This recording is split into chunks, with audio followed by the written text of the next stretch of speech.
Okay, our account dashboard. So let's add a property.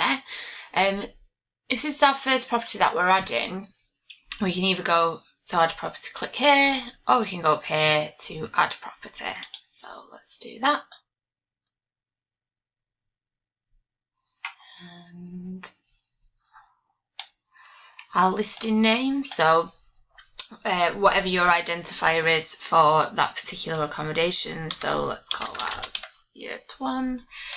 Location.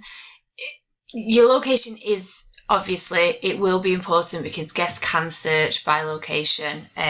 So in here, Chester. Your contact email, that will display on your listing. So if you use different email addresses for admin functions and different email addresses for customer inquiries, do put the one that's for your customers in there. Listing region, drop down, and there are huge different ones to pick from. So I would just suggest by typing the first letter of whatever your region is. So we're Greater Manchester. If I do the G, that should drop down. Listing categories, we've already put some in there, just for whatever types of accommodations you have at your site. You can select one or more. So just, for example, let's put some of those in. Your listing labels, these are tags for any words that you would want to use to advertise, anything that you think customers may search for. For example, hot tub's always a popular one, wood burner, pub nearby, something like that.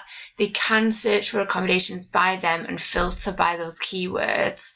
Don't worry too much about filling them all in, because once we get your listing through at the back end, we'll go back through your website, and anything that we think customers may search for that we know to be common search terms that you have, we'll pick up from your website and we'll fill those in for you.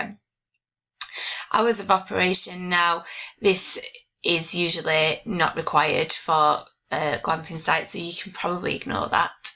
And now your images, let's choose some files. What have we got here? This is just obviously just a test one to show you. And your description, probably write it out or copy and paste it from your website. Business type would be glamping site. Website, optional. If you want to display your website, take direct bookings via your website, then you can do that, can go on there. If you want to use Glamping Stays as your booking engine, then you don't need to do that, because they will come through us anyway. And and down, so you can preview or save your property.